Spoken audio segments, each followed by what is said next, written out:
Water quality chromaticity is an indicator for the quantitative determination of the color of natural waters or various treated waters. Natural water often shows different colors such as light yellow, light brown, yellow-green, etc. The color is caused by humus dissolved in water, organic or inorganic substances. Today's experiment will take you to test the color. This is a 50-degree standard solution.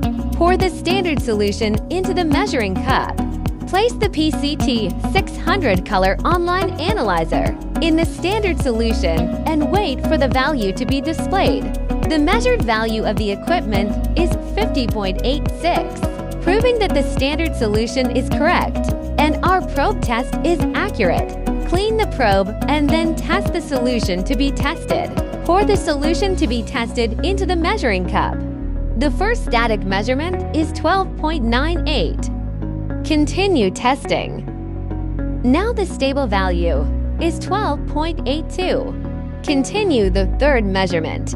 Now the measured value is 12.85. We calculate the average value again. The final value is 12.88.